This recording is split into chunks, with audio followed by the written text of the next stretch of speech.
Nous pouvons dire aujourd'hui que ça fait déjà 5 ans que le couvre-feu est instauré au Gabon depuis la crise sanitaire.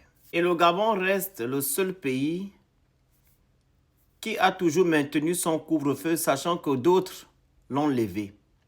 Et depuis l'arrivée des militaires en 2023, nous constatons des bavures policières et plusieurs incidents tragiques lors du couvre-feu. Je prends l'exemple du jeune Lionel qui est parti de manière brutale pendant le couvre-feu. Ce n'est pas un cas isolé, vu que plusieurs personnes ont perdu leur vie de manière similaire. Et lors de l'élection référendaire, le 16 novembre 2024, le couvre-feu a été prolongé.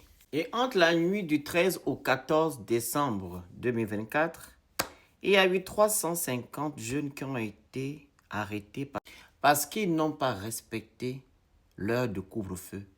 Et les cheveux de ces jeunes ont été rasés par un même rasoir et des mêmes ciseaux selon les victimes. Et ce n'est pas d'aujourd'hui que les militaires ont commencé à raser les cheveux des gens. Monsieur Oligui l'a fait avec un jeune à Mwanda. Il a aussi fait avec des agents de la SCG.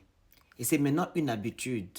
Et ce acte va à l'encontre de l'article 11 de la charte de la transition que monsieur Oligui et ses confrères n'ont jamais respecté. Qui dit « Nul ne peut faire l'objet de torture, de peine ou de traitement cruel, dégradant ou inhumain. » Ça sous-entend ici que vous faites une violation des droits de l'humain.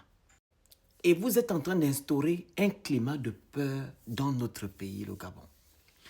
Monsieur Oligui, on pouvait comprendre que non, vous avez mis ce couvre-feu le 30 août pour pouvoir arrêter les gens qui étaient avec Sylvia Bongo. Et les pédégistes, en guillemets, qui ont pillé notre pays. Mais nous constatons que ces personnes-là travaillent avec vous aujourd'hui. Donc, pourquoi maintenir ce couvre-feu?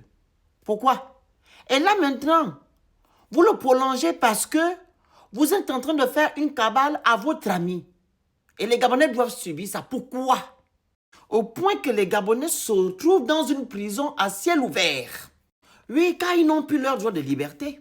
Et si je reviens sur l'affaire de couvre-feu, il était dit que quand une personne dépasse l'heure du couvre-feu, vous l'arrêtez, vous l'amenez au commissariat, il attend 6 heures du matin et vous le libérez. Et maintenant là, vous êtes en train de commettre des exactions sur les gens. Est-ce que c'est ce que votre charte vous demande de faire?